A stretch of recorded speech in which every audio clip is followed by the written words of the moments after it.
Acts chapter 24. Paul's trial before Felix. 5 days later, the high priest Ananias went down to Caesarea with some of the elders and a lawyer named Tertullus, and they brought their charges against Paul before the governor. When Paul was called in, Tertullus presented his case before Felix. "We have enjoyed a long period of peace under you, and your foresight has brought about reforms in this nation. Everywhere and in every way, most excellent Felix, we acknowledge that with profound gratitude. But in order not to weary you further, I would request that you be kind enough to hear us briefly. We have found this man to be a troublemaker, stirring up riots among the Jews all over the world. He is a ringleader of the Nazarene sect, and even tried to desecrate the temple, so we seized him.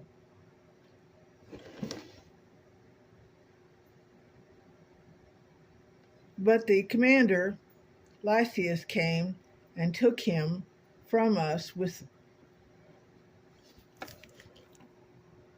violence, ordering his accusers to come before you." Now, this isn't part of the scriptures because, according to the NIV, it's not in all manuscripts, but I read it and it's down at the bottom of the page. "By examining him yourself, you will be able to learn the truth about all these charges we are bringing against him." The other Jews joined in the accusation, asserting that these things were true. When the governor motioned for him to speak, Paul replied, "I know that for a number of years you have been judge over this nation, so I gladly make my defense. You can easily verify that no more than 12 days ago I went up to Jerusalem to worship. My accusers did not find me arguing with anyone at the temple or stirring up a crowd in the synagogue or anywhere else in the city. And they cannot prove to you the charges they are now making against me. However, I admit that I worship the God of our ancestors as the follower of the way, which they call a sect. I believe everything that is in accordance with the law and that is written in the prophets, and I have the same hope in God as these men themselves have, that there will be a resurrection of both the righteous and the wicked.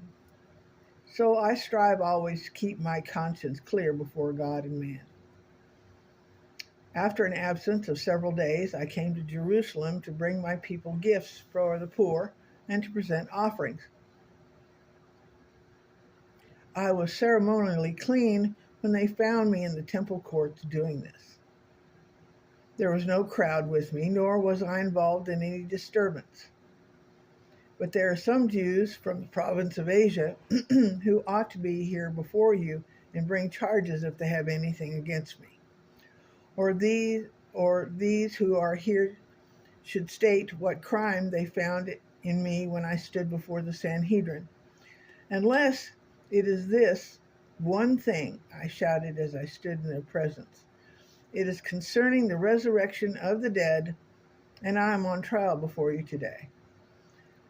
Then Felix, who was well acquainted with the way, adjourned the proceedings.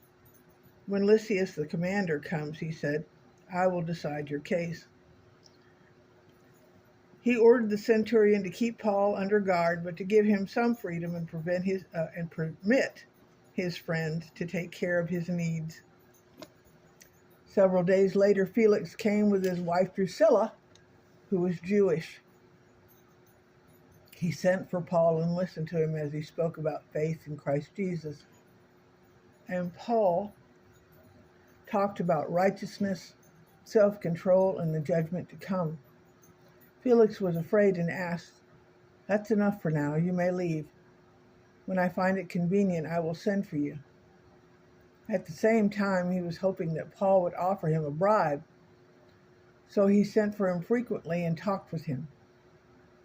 When 2 years had passed, Felix was succeeded by Porcius Festus. But because Felix wanted to grant a favor to the Jews, he left Paul in prison.